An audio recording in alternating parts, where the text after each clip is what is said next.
my series, Incredibly True Statistics. We're going to wrap it up today with the tight ends. So usually that's how we end our themes if we're doing all four positions, all four major positions. So let's end with the tight ends today. We've gone through this. We've gone through 6 weeks now of football. 5 in the case of one of the tight ends I'm going to talk about because they had a bye week. But this is a big chunk of the season. So we haven't gotten into halfway through yet, but we're past the 1 to 2 games. If you remember my Don't Panic articles, we're getting to the point now where I wouldn't say panic, and it's never good to be emotional and to panic with these decisions that you're making on your team, but start to think about if this player really is benefiting me as much as I thought they would, and there's no shame in a third of the way to half the way through the season cutting ties with some of these players that you don't really trust in anymore. So I think we've done our due diligence. We've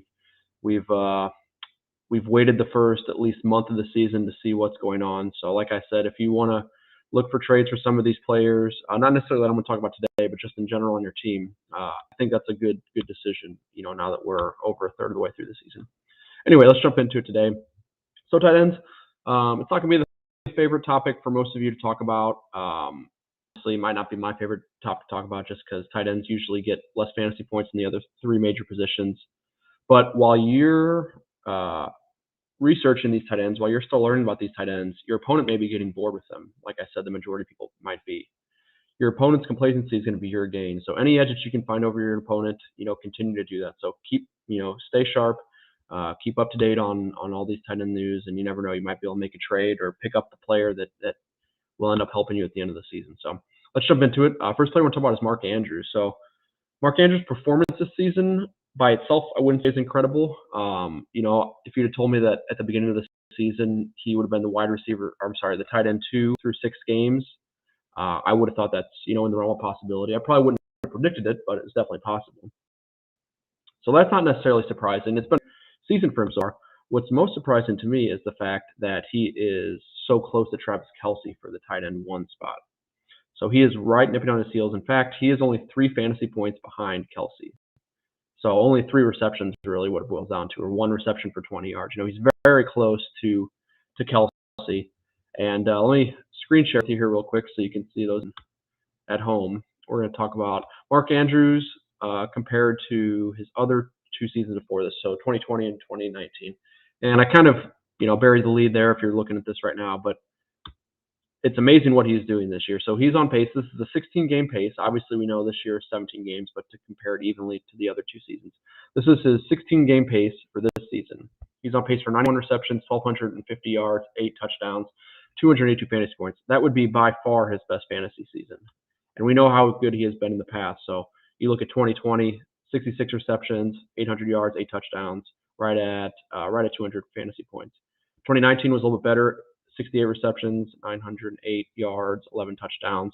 He ended right about 220 fantasy points. So he's on a career pace. I don't know if I would predict it to continue, but if you go ahead and read my article, I talk about it. So you can split up in 2 ways. You can think about it opposite way. So you could say, well, Andrews on pace for a career year in volume, overall production. It's well over his career pace. At some point, it's going to slow down. He's not going to be able to sustain that efficiency or volume. Maybe true, could be true. The other way to look at it is Andrews having a career year. He's finally being utilized in the way he should. He's a top 5 in the NFL, and he should see 100 receptions a season. I think that the truth somewhere falls in the middle there. I don't think that either of those is necessarily an absolute fact. But what I do think is that he falls a little bit closer to the second statement that I said. So take it for what it's worth, but the fact that the Ravens have lost so much running back power this season to injury, it's almost like they need Andrews, whereas in the seasons before this, they didn't actually need him. He was a great addition for sure, but those mid-60 receptions is all they needed to be, an above-average team. Whereas now, the running backs, while they've brought in some decent running backs through those injuries, they're not as great as they would have been, if you had a Dobbins or if you had a Gus Edwards. So the way I see it, the top 5 NFL tight end in terms of talent, there's no doubt about that. I don't know if he's going to get to the 100 receptions this year. If he gets anywhere close to it, he's going to be an ideal for value. And he's probably going to end up being one of the contenders for Value of the Year award when it's all said and done. I mean, his salary is right at $860,000. So just amazing value if you can get anywhere close to those projections that I put up for you earlier. Let's move on to Dalton Schultz. So even more surprising, I think, than Andrews is Schultz. So we know that Andrews was tight end 2. Dalton Schultz, if you haven't looked at this, might be surprising. He's actually tight end 3 on the season. So completely separate tier from Kelsey and Andrews, no doubt. I think they're right around 25 fantasy points separating, that tier and Schultz. But he's the third best fantasy tight end. So that says a lot. It's interesting how, his epic rise came to be. We also know, we all know that Blake Jarwin was hurt at the beginning of last season. Schultz got a big opportunity. What's interesting, though, is that Jarwin is back, and while he's healthy, I don't know how, fully healthy he is with that injury, but he's playing. Schultz is still becoming more productive tight end. So he's on the field more, he's running more routes, he's getting more touchdowns, he's getting more receptions and targets. So I don't see any reason for this to stop anytime soon. Barring injury, obviously we never predict that. I predicted that Jarwin would be the number 1 tight end for the Cowboys coming into the 2021 season. I was wrong. I actually started Jarwin over Schultz. I actually put him on my bench. Put Jarwin on my bench over Schultz in one of my Dynasty Owner leagues for the first 2 weeks, and that was a mistake, obviously, because Schultz has just been amazing for what he is, and especially for his salary. We talk about how good of a value Andrews was. Schultz is close, not quite the same value, just because Andrews is a little more productive, but Schultz is making $728,000 per year, so very good value. I don't think it's going to continue. Like, I would obviously bet on Andrews' production continuing more than Schultz, but you never know. I mean, it's been a very impressive early season for Schultz.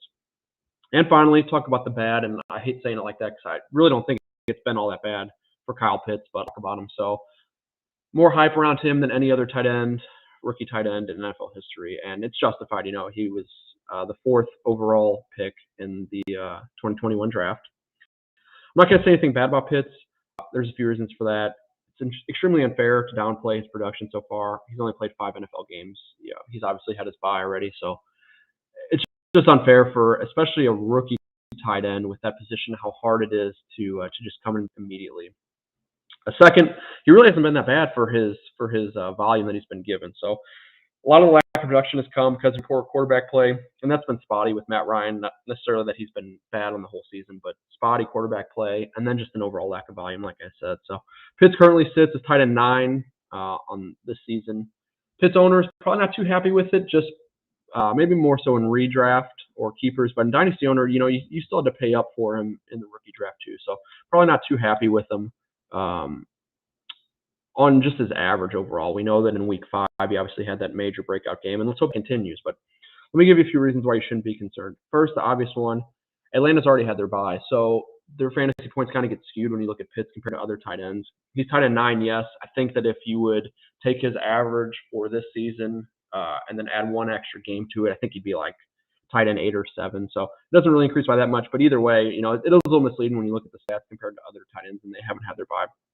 Second, as I said earlier, Pitts is a rookie.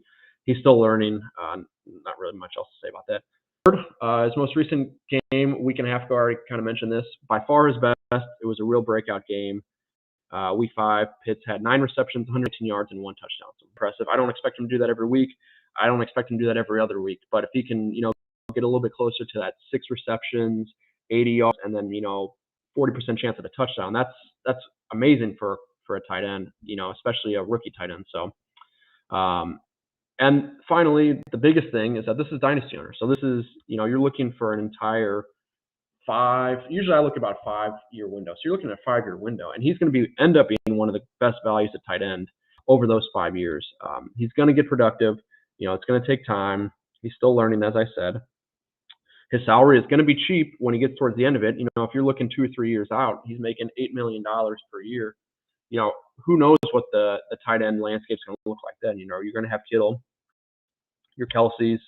Waller's going to get paid eventually. Waller's making run what Pitts does now, but he's going to end up being paid. So I wouldn't say that it's cheap for a tight end, but $8 million is going to look, like in the middle tier at some point, in the next couple of years. He may disappoint you this year. I don't think he will. I think he'll be above average. I think he'll finish as the top 5 tight end. So let's just say he does disappoint you this year. Let's say he finishes as what he's at right now, tight end 9. It's still no reason to give up on him. Like I said, everyone wants to win a championship this year. but you're going to say that about every year. So, be patient with him, please, especially all rookies, especially tight end rookies, if you really trust in him. I can promise you in 2 or 3 years, you'll be reaping the benefits if you stick with Pitts and even trade for him. It's a great example. If a Pitts owner is trying to give up on him or is looking to sell him a little bit cheaper than you think his value is, then go ahead and make a trade offer for him. It doesn't hurt.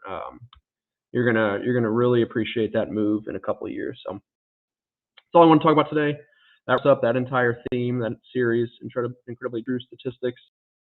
We're going to start a new series next week. So appreciate everybody listening. Go ahead and read the article if you haven't. Follow us at Dynasty Owner on Twitter, and then also follow me on Twitter at Dynasty Jerk.